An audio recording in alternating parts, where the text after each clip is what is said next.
नमस्ते प्यारे बच्चों, कैसे हैं आप। मैं आशा करती हूँ कि आप सब अच्छे होंगे। बच्चों, आज हम इस वीडियो में प्रत्यय से संबंधित कुछ महत्वपूर्ण प्रश्न पढ़ने जा रहे हैं, जो कि आपकी कक्षा 6 की सैनिक स्कूल की प्रवेश परीक्षा के लिए बहुत महत्वपूर्ण होने वाले हैं। तो चलिए बच्चों, वीडियो प्रारंभ करते हैं। प्रश्न संख्या 1, जो शब्द के अंत में जोड़ा जाता है उसे क्या कहते हैं। तो बेटा देखिए, जब हमने प्रत्यय पढ़ाया था, उपसर्ग पढ़ाए थे, तो हमने आपको बताया था कि जो शब्द के प्रारंभ में जोड़ा जाता है उसे उपसर्ग कहते हैं, और जो शब्द के अंत में जोड़ा जाता है उसे प्रत्यय कहते हैं। तो इसमें 4 विकल्प है बेटा। देखिए, विकल्प क समास, विकल्प ख अव्यय, विकल्प ग उपसर्ग और विकल्प घ प्रत्यय। तो हमारा कौन सा विकल्प सही होगा? विकल्प घ प्रत्यय। जो शब्द के अंत में जोड़ा जाता है उसे प्रत्यय कहते हैं। प्रश्न संख्या 2, जमादारिन शब्द के अंत में कौन सा प्रत्यय लगा हुआ है। तो 4 विकल्प है बेटा। देखिए, क आइन, ख आरिन, ग रिन और घ इन। तो बेटा देखिए, यदि हम जमादारिन शब्द को अलग करेंगे तो क्या निकलेगा? जमादार, और ये इन यहां आ जाए। तो हमारा कौन सा विकल्प ठीक होगा? विकल्प घ। जमादार शब्द में इन प्रत्यय लगा है तो वो क्या हो गया? जमादारिन। ठीक है बेटा। चलिए, प्रश्न संख्या 3, नायक शब्द का स्त्रीवाचक बनाने के लिए किस प्रत्यय का प्रयोग होगा। 4 विकल्प दिए हुए हैं बेटा इसमें।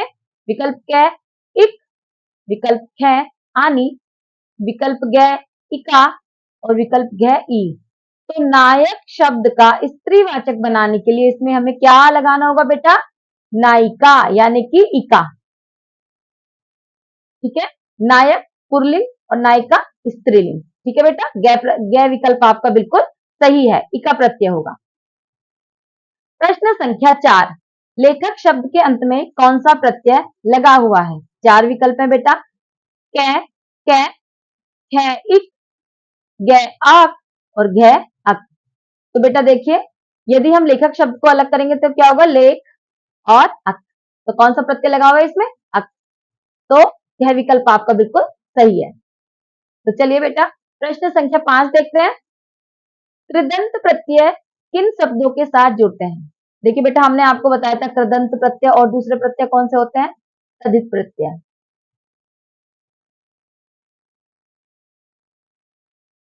तद्धित प्रत्यय। तो बेटा, कृदंत प्रत्यय क्रिया के साथ जुड़ते हैं और तद्धित प्रत्यय संज्ञा और सर्वनाम के साथ जुड़ते हैं। चलिए विकल्प देखते हैं। 4 विकल्प दिए हुए हैं। क संज्ञा, ख सर्वनाम, ग विशेषण और घ क्रिया। देखिए बेटा, आपका आंसर क्या होगा? कृदंत प्रत्यय किसके साथ जुड़ते हैं? क्रिया के साथ। जब हमने आपको वीडियो पढ़ाई थी तो हमने आपको बेटा बताया था कि कैसे कृदंत और कैसे क्रिया, ये आपको पहचानने के लिए है बेटा। आप हमारे चैनल पे जाके हमारी उपसर्ग और प्रत्यय की पूरी वीडियो देख सकते हैं। प्रश्न संख्या 6, किस शब्द में ई प्रत्यय नहीं है। प्रश्न ध्यान से पढ़ना है बेटा, क्योंकि प्रश्न ध्यान से पढ़ के ही आप उत्तर सही दे पाओगे। तो देखिए, 4 विकल्प हैं। क दादी, ख बकरी, ग लोरी और घ देवी। तो बेटा, दादी शब्द में देखिए, अगर हम इसे अलग अलग करें तो कुछ नहीं बचेगा। तो दादी शब्द में ई प्रत्यय नहीं है। निम्न में से किस शब्द में प्रत्यय नहीं लगा हुआ है। 4 विकल्प है बेटा। क खाना, ख गाना, ग रोना और घ खजाना। तो बेटा देखिए, खाना में भी आ प्रत्यय लगा हुआ है, गाना में भी प्रत्यय लगा हुआ है आ, और खजाना में भी आ प्रत्यय लगा हुआ है। तो किसमें नहीं लगा हुआ है बेटा? रोना में, क्योंकि रोन कोई शब्द नहीं होता है अपने आप में। शब्द वही होते हैं जिनका पूरा अर्थ होता है। तो रोना में क्या नहीं लगा हुआ है बेटा? रोना में प्रत्यय नहीं लगा हुआ है। तो आपका कौन सा विकल्प सही होगा?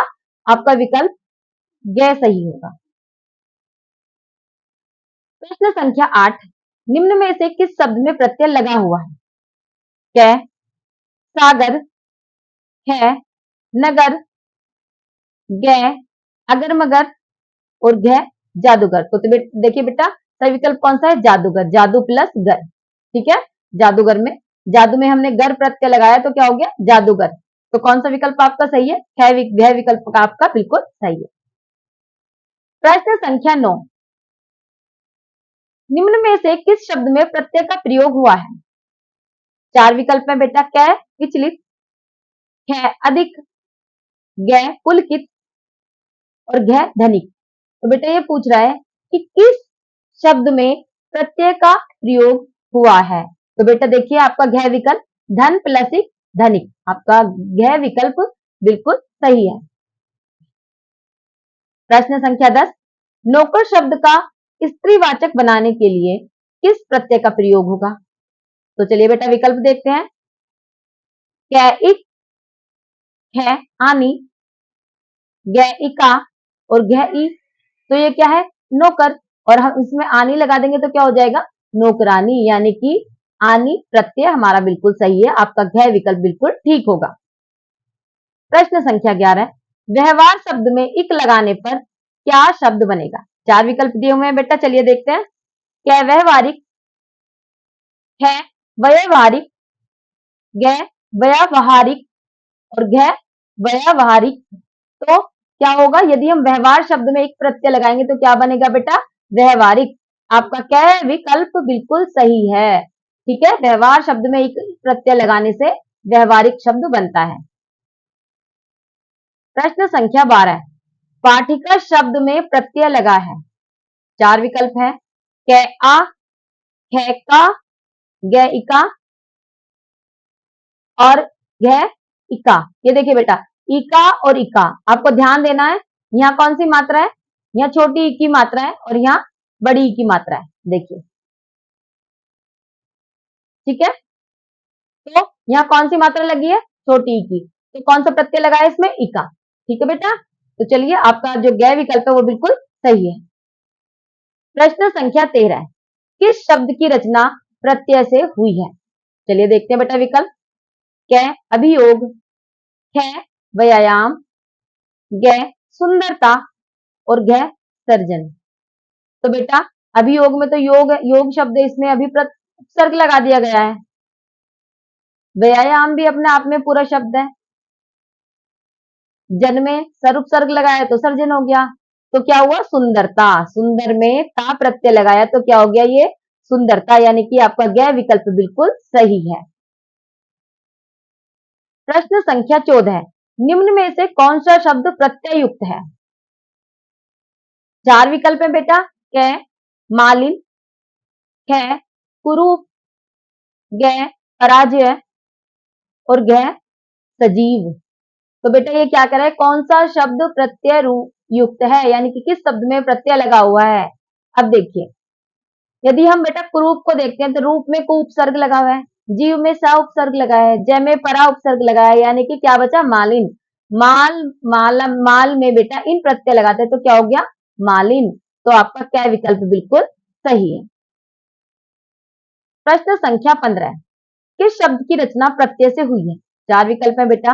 कै कल्पना, है जमाना, ग दौड़ना और घ सपना। तो बेटा ये कह रहे हैं किस शब्द की रचना प्रत्यय से हुई है। तो ये देखिए बेटा ग विकल्प अपना, दौड़ प्लस ना, ठीक है। अगर हम इसे अलग अलग करेंगे तो दौड़ अलग हो जाएगा और ना अलग हो जाएगा, यानी कि दौड़ में जब हमने ना प्रत्यय लगाया तो क्या हो गया, दौड़ना हो गया, ठीक है।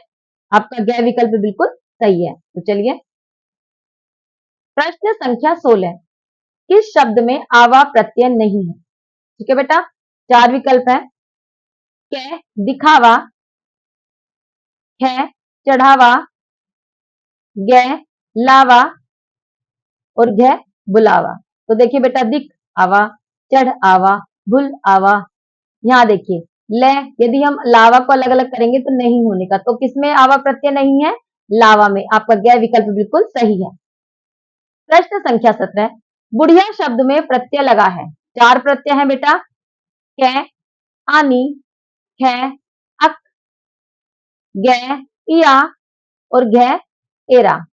तो बुढ़ प्लस या, तो क्या बना, देखिए ये छोटी की मात्रा है बेटा और या, तो क्या बना, बुढ़िया। तो यानी कि इसमें कौन सा प्रत्यय लगा हुआ है, इसमें या प्रत्यय लगा हुआ है, यानी कि ग विकल्प आपका बिल्कुल सही है। प्रश्न संख्या 18, निम्न में से कौन सा शब्द कृदंत प्रत्यय से बना है। कृदंत मतलब क्रिया। तो देखते हैं चलिए बेटा, चार विकल्प दिए हुए हैं। कै मानवता, ख सामाजिक, ग मिठास और घ दिखावा। देखिए बेटा मानवता भाववाचक संज्ञा है, सामाजिक भी संज्ञा है, मिठास मिठास भी संज्ञा है और ये क्या है, दिखावा। दिखावा यानी कि क्रिया, हम किसी चीज को देख रहे हैं, किसी चीज का दिखावा कर रहे हैं, बड़ा चढ़ा के दिखा रहे हैं, तो कृदंत प्रत्यय से क्या बनती है, क्रिया। तो क्या हो गया इसमें, दिखावा। प्रश्न संख्या 19, निम्न में से कौन सा शब्द तद्धित प्रत्यय से बना है। देखिए बेटा, तद्धित प्रत्यय वो होते हैं जो संज्ञा और सर्वनाम के साथ लगते हैं। चलिए देखते हैं। कै तैराक, खे मिटाना, गै दुधारू और घ लिखना। देखिए बेटा, तैराक भी क्रिया है, मिटाना भी क्रिया है, काम हो रहा है, लिखना भी काम हो रहा है, ये भी क्रिया है। दुधारू, दुधारू मतलब कोई भी ऐसा जीव जंतु जानवर, जैसे गाय भैंस जो बहुत दूध देती है उसे हम दुधारू कहते हैं। ठीक है, वो क्या है, संज्ञा। तो आपका गै विकल्प बिल्कुल सही है। प्रश्न संख्या 20, मोटापा में प्रत्यय है। तो बेटा, मोटापा में का 4 विकल्प दिए हुए हैं, का पा, ख आपा, गै टापा और गह मुंह। तो बेटा, मोटापा में पा प्रत्यय है, आपका क्या विकल्प बिल्कुल सही है। तो बेटा, ये हमने आपको प्रत्यय से संबंधित 20 प्रश्न करा दिए हैं। हमने आपको व्याकरण से संबंधित लगभग संपूर्ण सिलेबस कराया हुआ है। आप हमारे चैनल पे जाके देख सकते हैं बेटा। तो चलिए मिलते हैं अगली वीडियो में। नमस्कार।